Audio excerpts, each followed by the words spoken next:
Բարի երեկո տիկնայք և պարոնայք, շաբաթվա թեմաներից մի քանիսը նախ համառոտ։ Որքան կվճարենք 1 խորանարդ մետր գազի համար, սակագնի բարձրացումից հետո, հնարավոր է զսպել թանկացումը։ Արդյունքում մենք ունենանք քանդված մի հատ գազային համակարգ։ Ինչի հաշվին է կառավարությունը սուբսիդավորելու նոր սակագնի 30%-ը։ Ենթադրում եմ, որ դա մեր բյուջետային միջոցներից չպետք է լինի։ Այրող հարցերի պատասխանները եւ գազի հնարավոր սակագինը մեր բացառիկ ռեպորտաժում։ Լրիվ մերել այն այդտեղ մի գիլա մի հատ տերը թամամ չկա վրան։ Կարկուտի ծեծածն ու կարկուտի ծեծվածները, ինչպես օգնել նրանց։ Ասենք ինչից դիպ ես մի բան եկամուտ վերցնեմ, որ այս վարկին տոկոս տամ, այն վարկին վարկ տամ։ 21-րդ դարում ինչու են մեր այգիներն ու բանջարանոցներն այդքան անպաշտպան կարկուտի դեմ։ Նրանց հոգեբուժարանում ոչ թե բուժում են, այլ պարզապես խնամում։ Ընտանիքի անդամները միշտ չէ որ պատրաստ են հոգեկան հիվանդ մարդու համար այդ ծառայությունները մատուցել։ Ստիպված իրան չեմ կարա թողեմ, ջուրը բաց կթողի, գազը վառ կթողի։ Ինչ անել, երբ նրան անհնար է թողնել տանը, իսկ հոգեբուժարանում ազատ մահճակալ չկա։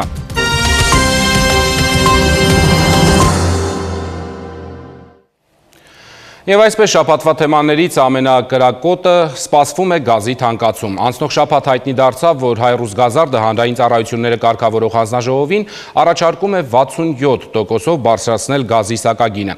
Դրանից հետո պայթեց հասարակական մի բանավեճ, որն ընթացավ այդ ժանրի ազգային բոլոր կանոնների համաձայն, ինչպես միշտ չափազանց շատ զգացմունքայնություն, որի գերին դարձան պարզ հաշվարկներն ու սառը դատողությունը։ Անշուշտ աշխարհի ոչ մի պետության եւ ոչ մի քաղաքացու չի ուրախացնում որևէ ապրանքի կամ ծառայության թանկացումը, սակայն ազնիվ չէ ընդհանրապես չքննարկել գների բարձրացման օբյեկտիվ պատճառները։ Հայաստանում գազը թանկանում է, որովհետև Ռուսաստանը բարձրացրել է կապույտ վառելիքի գինը։ Ինչպես գիտեք, ռուսական գազը մենք գնում ենք ամերիկյան դոլարով, որի փոխարժեքը վերջին տարիներին աճել է։ Բացի այդ, Հայաստանի ամենախոշոր հարկատուներից Հայրուսգազարդը պնդում է, որ համակարգը պահպանելու լուրջ խնդիր ունի։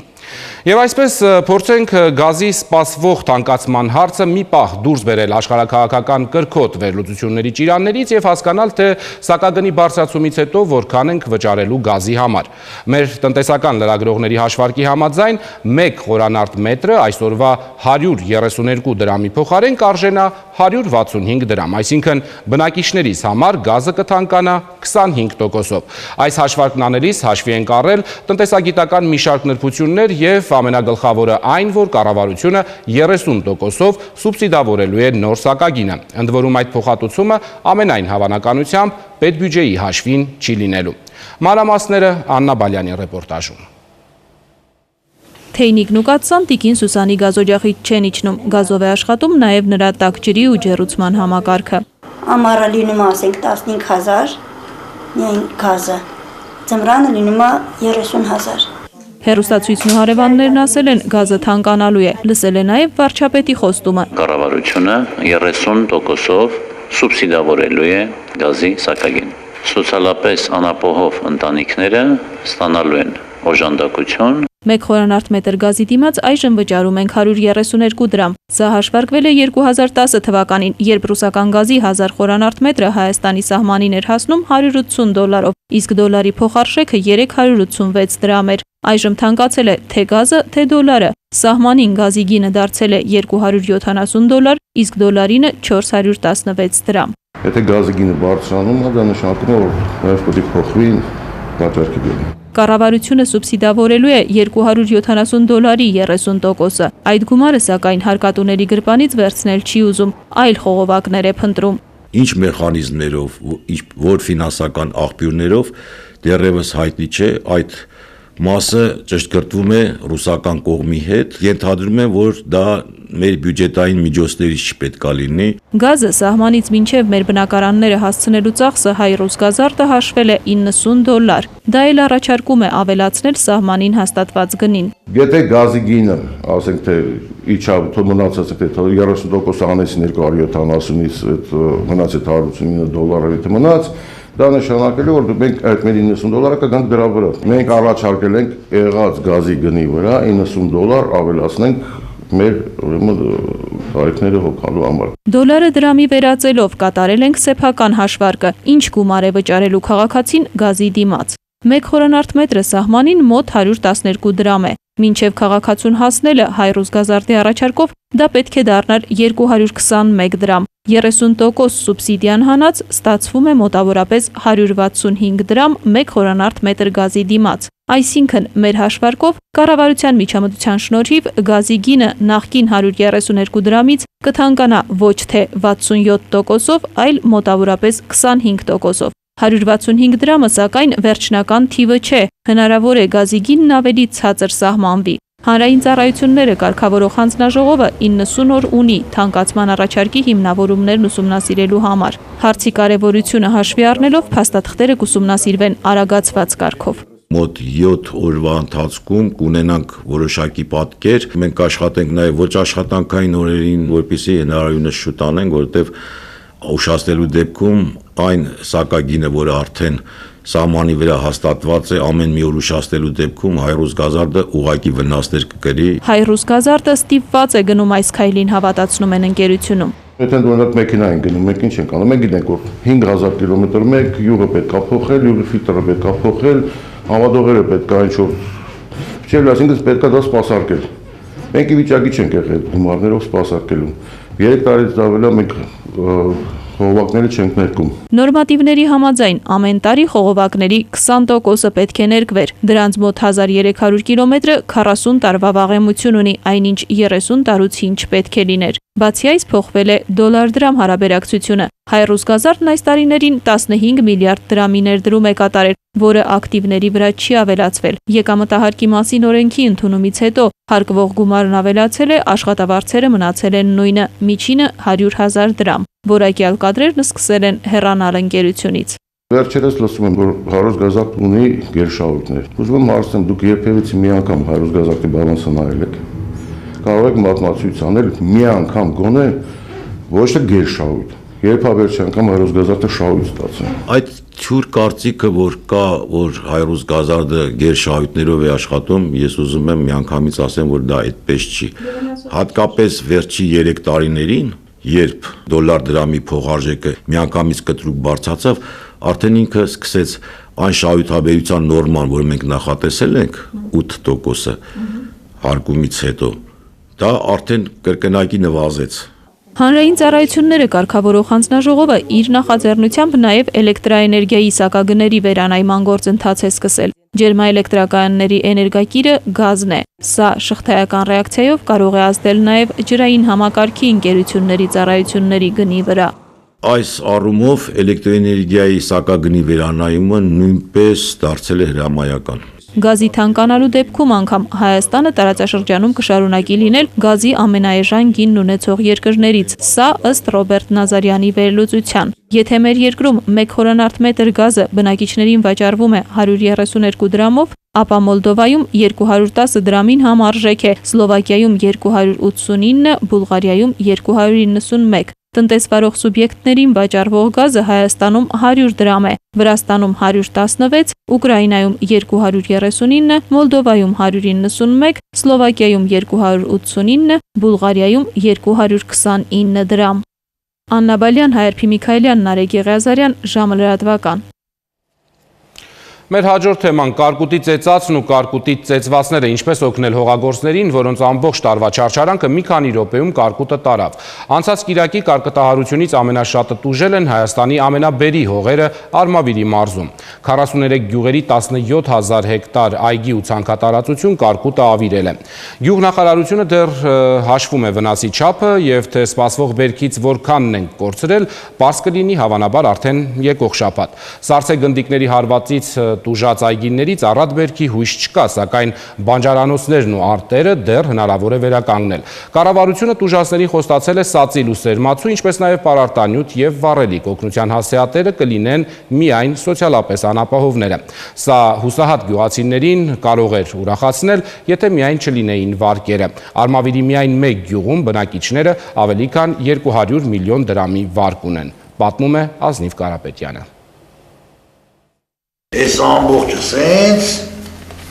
վարկից ցուցակ։ Պարտքերի գումարում բազմապատկումից, պետքեների շարքից, կուտակվող տոկոսներից ու չնվազող զրոներից հողագործ Կարենի աչքերը շաղվում են։ Միայն գումարում է ու չի հանում։ Տետրը փակի էլ աչքի առաջ է, այդքան թիվ ու ինքը միայնակ, չգիտի ինչպես տետրի մղձավանջից ազատվի։ Եվ այս բազմապատկման աղյուսակները միայն այգիների մշակման ծախսերն են։ Հողի վրա է, ուրիշ բանի վրա պարտ չկացնե։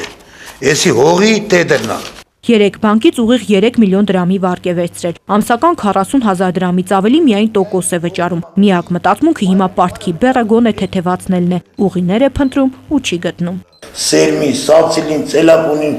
տորֆին, ամեն ինչին տվել ենք։ Լրիվ փողով առան, բերին գցինք հողը, այսօր ոչ մի չկա։ Լրիվ դադարվել է։ Գումար էլ չկա, որ հողերը թազա վարենք, թազա ցանենք։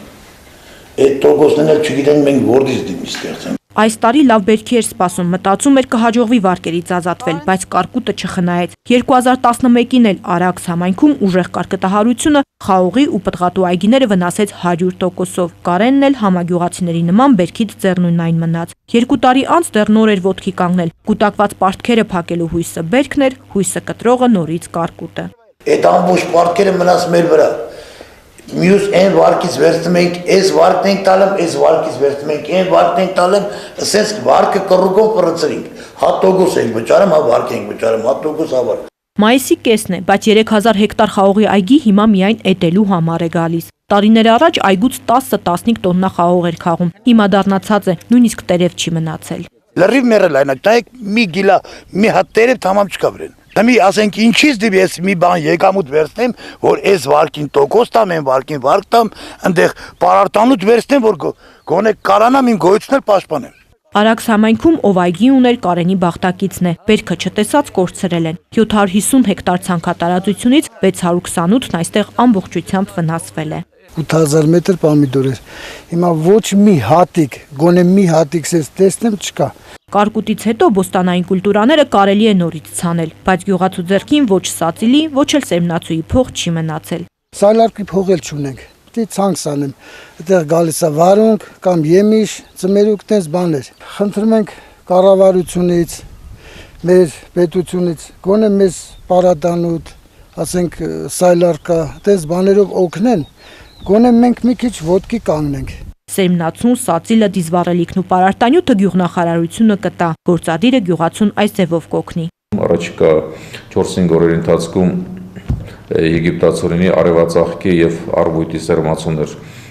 կներմուծեն հանրապետություն։ Դա միայն Ռուսաստանից նախարարության ներկայացուցիչները հանրապետության ներսում են սերմնացուներ գնում, իսկ այգետերերին օգնելու հնար դեռ չեն գտել։ Բաց է մնում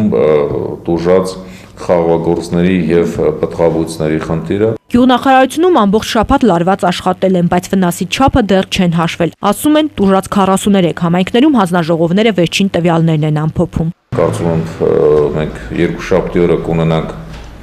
ընդհանուր ամփոփ պատկերը, որը կներկայացվի հանրապետական հանձնաժողովին։ Արաքս համայնքում ցուցակագրումն ու հաշվարկն արդեն ավարտել են։ 225 միլիոն դրամի պարտավորությամբ 200 վարկ առուկա։ Գյուղապետը գյուղացուն ձեռք մեկնելու իր տարբերակն է առաջարկում։ Մի քիչ պետությունը, падգամավորները, բարերարները, մեծահարուստներ ունենք, թող ամեն մեկը մի գյուղ գնա, գյուղացու մատից մի փուշ հանի։ Սա աղետ է, կարկուտ չի։ Արմավիրցիների աղետին խորհրդարանից առաջինն արձագանքեց անկախ պատգամավորը։ Էդմոն Մարուկյանը կենտրոնական բանկի նախագահին նամակ գրեց, առաջարկեց հանդիպել առևտրային բանկերի հետ եւ կարկտից տուժածների վարկերի ժամկետը հետաձգել, սառեցնել կամ էլ արտոնյալ պայմաններ տալ։ Մենք տարբերակներից մեկը էս առաջարկում տոկոսների հետ գումարը, մարումը հետաձգել։ Հիմա կարող է իրանք քննարկումների արդյունքում ավելի ինչ-որ արդյունավետ բան գտնեն, թող գտնեն, բայց հույս ունեմ, որ ինչ-որ դրական ազդեցություն կունենա այս մարդկանց համար։ Գլխավոր դրամատունը թեև առևտրային բանկերի գործունեությանը միջամտելու իրավասություն չունի, սակայն արդեն իսկ հանդիպել է նրանց հետ, առաջարկել գյուղացիներին աջակցելու ուղիներ գտնել։ Բանկերը ընդառաջելու են գյուղացիական տնտեսություններին, վերանայելով տրամադրված վարկերի պայմանները։ Կարկուտի ծեծած տեղում այգու ու հողի տեր Կարենը իր վիճակն անտանելի է համարում։ Ապրուստի միջոց բացարձակապես չունի, մեջ կշտկելու մի քիչ հույս եւ 3 միլիոն դրամի վարկ ունի։ Կարծում եմ մի դուռ կբացվի, եթե ոչ պետությունը, ապա մի բարեգործ գուցե հայտնվի ու պարտքերի բեռը թեթևացնի։ Ազնիվ Կարապետյան, Կարինե Վարդանյան, Վահե Եղիազարյան, ժամը լրատվական։ Կարկտահարությունից, ինչպես գյուղատնտեսությանը պատուհասող ամեն մի աղետից հետո Հայաստանում նոր ծիլեր է տալիս գյուղատնտեսությունը ռիսկերից ապահովագրելու հարցը ու միանգամից չորանում։ Հայաստանի պես փոքր տնտեսությամբ ու եղանակային ոչ նախանձելի պայմաններով երկրում գյուղատնտեսությունը ապահովագրելը հեշտ գործ չէ։ Օրինակ, նույնիսկ զարգացած գյուղատնտեսությամբ Ֆրանսիայում ու Շվեյցարիայում գործում է գյուղապահովագրության համակարգ, սակայն դրանից օգտվելը բավականին թանկ է եւ ամեն մի ֆերմեր իրեն թույլ չի տալիս իր բերքը ապահովագրելու շռայլությունը։ Ֆրանսիացիներն ու շվեյցարացիները պարզապես նախընտրում են հուսալիորեն պաշտպանել իրենց այգիները կարկուտից։ Նրանք այլևս հակակարկտային կայաններին չեն ապավինում, դրանք կարող են եւ չկրակել, հատկապես Հայաստանում։ Թերեզա Կադաևչյանի անդրադարձը։ Հայաստանում գործող 154 հակակարկտային կայանների մեծ մասը Արմավիրի մարզում է, այնտեղ նաև շարժական կայաններ կան, բայց նույնիսկ այդ դեպքում մարզի 43 համայնքները չհաջողվեց փրկել կարկտահարությունից։ Արտակարգ իրավիճակների նախարարությունից վստահեցնում են, որ իրենց կայանները մայիսի 12-ին կարկտաբեր ամպերի ուղղությամբ կրակել են։ Գյուղացիները սակայն կրակոցների ձայն չեն լսել։ Գուցե այն պատճառով, որ կայանները քիչ են։ Մարզի 97 համայնքից միայն 15-16-ի երկինքն է հսկվում։ Իսկ որպեսզի բոլոր համայնքները ապահով լինեն կարկուտից, 1200 կայան է հարկավոր։ Կրակել են եղած կայանները, թե ոչ, էական չէ։ Կարկուտը խփել է անվրեպ։ Անցած շաբաթվա վերջին տեղումներն այնքան ուժգին են եղել, որ եղած կայանները միասին անգամ վերևում կուտակված վտանգը ցրել չէին կարող։ Թույլ կարկուտի դեպքում կայանի արդյունավետությունը 90% է, միջին տեղումների դեպքում մոտ 50%։ Իսկ խոշոր կարկուտի դեպքում, ինչպիսին մայիսի 12-ին էր, հակակարկտային կայանները անզոր են։ Մոտ 29-30 տարբեր տեսակի միջոցառումներ կան տարածված ամբողջ աշխարհում եւ ամեն երկիր ելնելով իր յուրահատկություններից ընտրում է այս կամ այն տարբերակը։ Արմեն Չիլինգարյանի գործը Հայաստանում բնական աղետների ռիսկը նվազեցնելն է։ Եվրոպական փորձն ուսումնասիրել է։ Հակակարկտային կայանների արդյունավետությունը գնահատել չցանկացավ, տվյալներ չունի, բայց ասում է զարգացած երկրներում հակակարկտային կայանները սկսել են ցանցերով փոխարինել։ Կայաներից հրաժարվում են անգամ այն երկրները, որոնք ժամանակին դրանց ջատագովն էին, օրինակ Ֆրանսիան։ Շվեյցարիայում եւս հակակարկտային կայանների հետ մեկտեղ ցանցեր են տեղադրում։ 62% խաղաղագործության համար նախատեսված տարածքների Շվեյցարիայում ծածկված են հակակարկտային ցանցերով։ Ամբողջ իդեան կայանում է նրանում, որ կարկուտը խփելով ուղղակի ցանցին հետ թռնի եւ չհասնի խաղողի, ասենք, ողկույզին։ Եղանակային քմահաճույքների դեմն առնելու համար մեկ միջոցից մյուսին անցնելը մի քանի օրվա որոշում չէ։ 30-40 տարի ուսումնասիրությունից հետո են եվրոպացի ֆերմերները փոխում պայքարի եղանակը, եթե նախկինը չի արդարացնում։ Հակակարկտային ցանցերն օրինակ 99% արդյունավետություն են ապահովում, բայց ամեն տեսակի այգի հնարավոր չէ ծածկել։ Ցանցապատում են հիմնականում գաճաճ ծառերն ու խաղողը։ Մինչև հիմա սակայն բերքը 100%-ով պաշտպանելու հնար գոյություն չունի։ Վտանգավոր է, ենթադրենք, տորնադոավտանգ տարածքների համար, որովհետև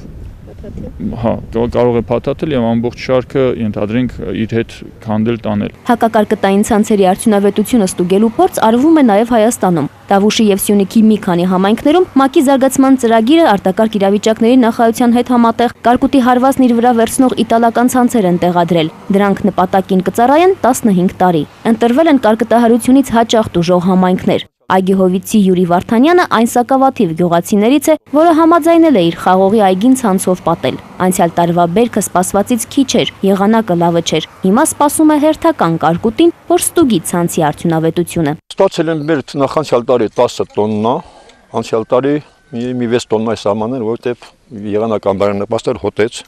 Տարելունտուն արագ են քաշել։ Աղետները նվազեցնելու համար ուսումնասիրվում են նաև կարկտաբեր երևույթները, որպեսզի վտանգը դեռ չծագած վերացվի։ Բայց սա էլ մեկ այլ վտանգ է։ Բնությանը դեմ գնալով անոմալիաների թիվն է մեծանում։ Եղանակետ ոչ թե պայքարել է պետք, եղանակին հարմարվել է պետք։ Արամ Գաբրելյանը որպես ֆիզիկոս գիտի, հակակարկտային կայաններն էֆեկտիվ չեն, բացի այդ տեղումների բաշխումն է խախտվում, մասնակի օգուտը վնասով է հատուցվում։ Դու կանխում ես ամպրոպի ձևավորումը, թուլացնում ես այն, բայց չէ որ այդ 10 հեկտարը դու փրկեցիր, բայց 100 հեկտարի վրա անձրև չեկավ։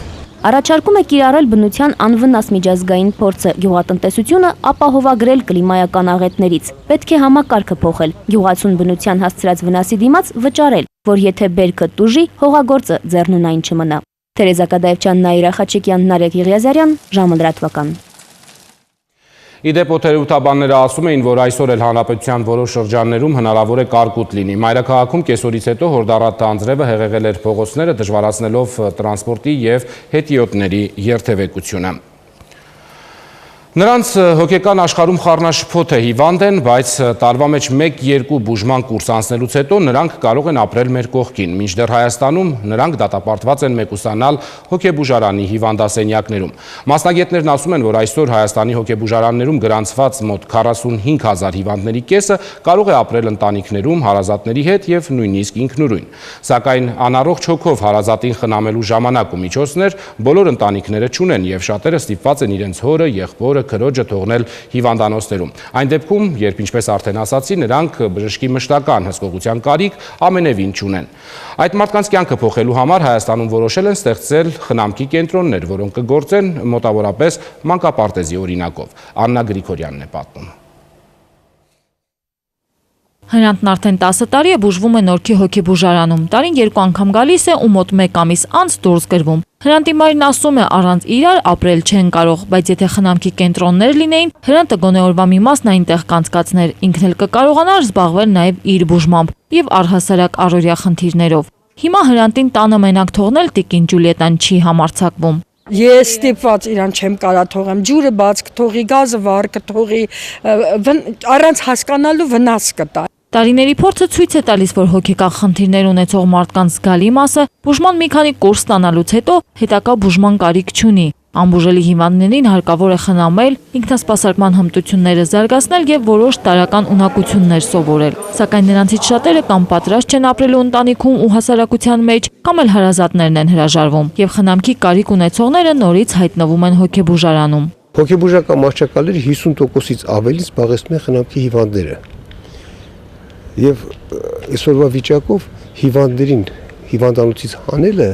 դա շատ մեծ մարդասիրական քայլ է։ Ընտանիքի անդամները միշտ չէ որ պատրաստ են հոգեկան հիվանդ մարդու համար այդ ծառայությունները մատուցել։ Այսօր հանրապետությունում գործում է հոգեկան առողջության միայն մեկ պետական շուրջօրյա խնամքի հաստատություն, որը սպասարկում է միայն չափահասներին։ Վարդենիսի նյարդահոգեբանական տուն-ինտերնատն է, որի խնամքի տակ 450 մարդ։ Խնամքի կարիքավորները սակայն ավելին են, միայն թե տուն-ինտերնատում տեղերն են սահմանափակ։ Խարբերդի մասնագիտացված մանկատանն էլ մոտ 140 չափահաս է ապրում։ Ընտանիքները նրանցից հրաժարվել են, թեև մանկատան տնօրինությունը գոնե մի քանիսին ընտանիք վերադարձնելու փորձեր անում է։ Մենք 18 լրացած երեխաների ծնողներին մշտապես առաջարկություններ ենք անում, գովասանքով ենք վերաբերվում, աշխատում ենք նրանց համար այդպես ցանկալի դարձնել այդ իրավիճակը, որ երեխային հետ վերադարձնեն, որ նա այդպիսի հաջողություններ ունի, որ նա իրեն ֆիզիկականի, մտավորի մեջ առաջընթաց ունի։ Հորդորները հաճախ ապարդյուն են, տարեկան այստեղից ընտանիք է վերադառնում միայն 1 կամ 2 խնամյալ։ Մյուսները սպասում են, որ Վարդենիսում տեղ ազատվի։ Ճիշտ այդ մանկատան ցամա լավ է։ Ուղղակի այդ ուժը դուք կալ ինքնոմատ լինել։ Մանկատան տնօրեն Հարություն Բալասանյանը հուսով է, որ եթե լինեն շուրջօրյա կամ ցերեկային խնամքի կենտրոններ, մանկատան չափահասներից մի քանիսը գուցե կարողանան վերադառնալ ընտանիք, քանի որ նրանց չընդունելու պատճառը միայն սոցիալականը չէ։ Պատճառներից մեկը, որ անձնական կյանքի իրենց անձնական ժամանակը չունեն եւ ամբողջությամբ ամեն օր առանց կիրակի, առանց շաբաթ ստիպված են զբաղվել իրենց երեխայի խնամքով։ Ելք կա, բայց դեռ որպես նախագիծ։ Աշխատանքի եւ սոցիալական հարցերի նախարարությունը կառավարությանն է ներկայացրել հայեցակարգ, որը նախատեսում է խնամքի կարիք ունեցող հիվանդների համար ստեղծել ցերեկային եւ շուրջօրյա կենտրոններ, սատարող տներ ու համայնքային կենտրոններ, որտեղ կլուծվեն նրանց ոչ միայն խնամքի, այլ նաև զբաղվածության եւ օրվա պլանավորման խնդիրները։ Ընտանիքը ավելի ապահովել լինելու, որ իր ընտանիքի անդամը, որը խնդիր ունի, որ ստանում է adekvat համապատասխան իր կարիքներին համապատասխան ծառայություն։ Դա միանշանակ կարվում է հիվանդների շահից ելնելով, դա հնարավորություն է տալիս, որպեսզի հիվանդները ռեինտեգրվեն, եւ դա հնարավորություն է տալիս, որպեսզի մենք կարողանանք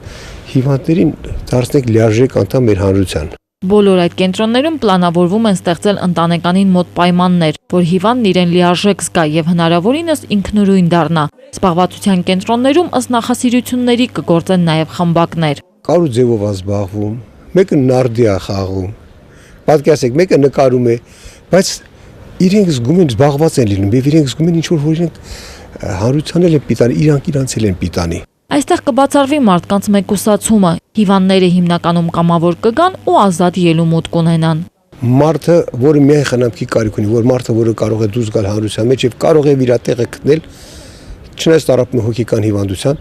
եթե նա խնամքը կազմակերպի բաժանմունքում, ոչ թե բաժանմունքում, այլ բաժանմունքից դուրս, իհարկե միանշանակ նա կարող է մի բանի հասնել։ Կառավարությունը հայեցակարգը արդեն հավանության է արժանացրել։ Աշխատանքի եւ սոցիալական հարցերի նախարարությանը հանձնարարվել է մշակել միջոցառումների ցանկ, որը թույլ կտա մինչեւ 2017 թվականը կյանքի կոչել հայեցակարգը։ Յուրաքանչյուր տարվա համար կոնկրետ քայլեր։ Սա նոր կյանքի հնարավորություն է բոլոր նրանց համար, ովքեր զրկված են խնամքից ու ինքնուրույն ապրելու տարրական ունակությունից։ Աննա Գրիգորյան, Վահե Եղիազարյան, ժամը լրատվական։